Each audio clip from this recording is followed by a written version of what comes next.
Okay, we're gonna talk about Kratom. Okay, so dangers of Kratom.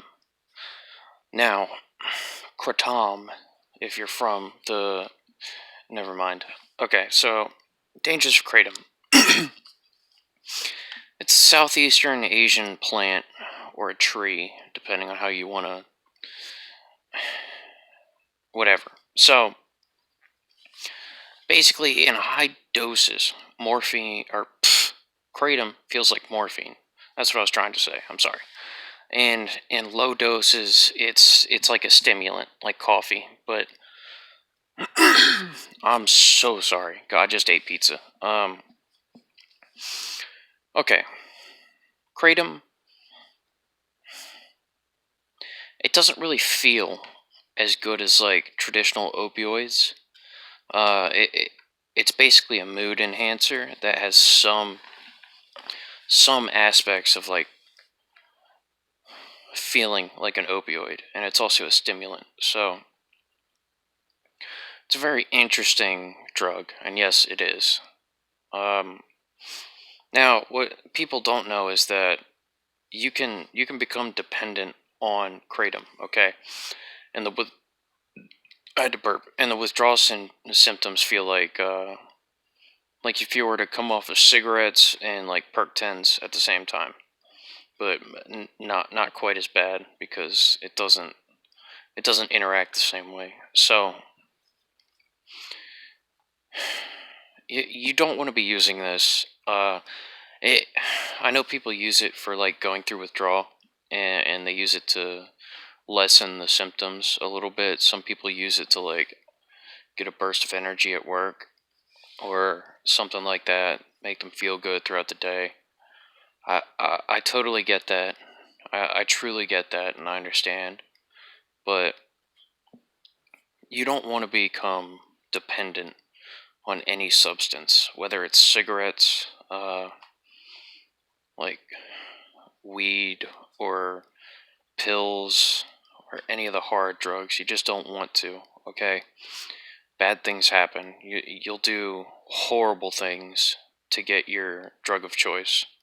And yes, kratom is a drug. Coffee is a drug, okay? Alcohol is a drug. Now that we've got that out of the way, into left field. Well, right field for you, whatever. No, right field, fuck it. So, the withdrawal symptoms feel, like I said, like coming off of cigarettes and opioids at the same time. Now, they're not going to be as bad, but they're going to be equally prevalent. So, you're going to be feeling the same symptoms, but toned down slightly. Just slightly. And this is bad because it's going to increase your cravings, it's going to make you depressed. Aside from the regular withdrawal symptoms, which are horrible in themselves, but uh, you just don't want this, okay? Is it legal? Maybe. I don't know where you're from, but I'll tell you a story, okay? I used to take kratom when I was telling people I was clean, but I was taking kratom. Okay, you're not clean if you're taking kratom. Now, in high doses, you're going to get a euphoric rush that feels similar to opioids. You're going to get a mood enhancement, a stimulating effect, but if you take enough kratom, you're going to have these horrible stomach pains, okay? Your shit's going to be green, because kratom is green, and it's a leafy substance, okay? It's like eating a giant bowl of salad that your body can't digest. You see what I'm saying? Regardless of if you get the powder or the pills, your body can't digest shit like that really well. So you're gonna have like stomach issues and intestinal problems, and you're gonna be irregular or pooping every 2 hours. Okay, it's not gonna feel good. It's gonna hurt. You're not gonna like it. Now, when I used kratom, yes, it did lessen withdrawals, but I looking back, I much rather would have gone to like a facility that was equipped to deal with withdrawal other than using kratom, because it made my cravings worse for my original drug. I don't know if this happens for everybody. This is just a personal experience. I'm not wearing a black shirt, so I kind of feel naked. This light blue shit feels. I don't like it, but you want to get help, okay? You don't want to try to take care of shit yourself. I, kn- I know you don't want to miss work. I know you don't want to give up your freedoms, not have your phone, like your video games, your movies.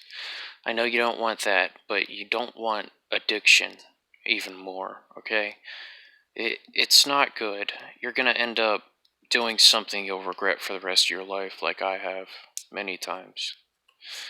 You could end up dead, like my best friend. You don't want this, okay? I know, like, in some parts of America, I don't know in the rest of the world because I'm a dumb American, but I know it's legal in some areas. That doesn't make it okay, alright? In Florida, a man was on bath salts and ate the face of another guy. Bath salts were legal. You don't want those, okay? You don't want to eat someone's face. If you do, get help also. Now, aside from that, Kratom comes in different strains. They've got like red, white, black, and green vines. Listen, doesn't matter which one you're taking, they're all bad, okay?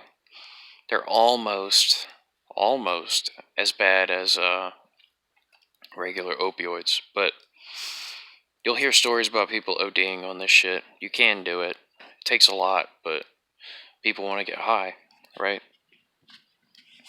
You don't want to die. You don't want to hurt others around you, okay? You want to get help. And you can't substitute one addiction for another addiction, okay? Unless it's a positive thing like exercising or eating healthy or art, like a hobby that benefits you in your life.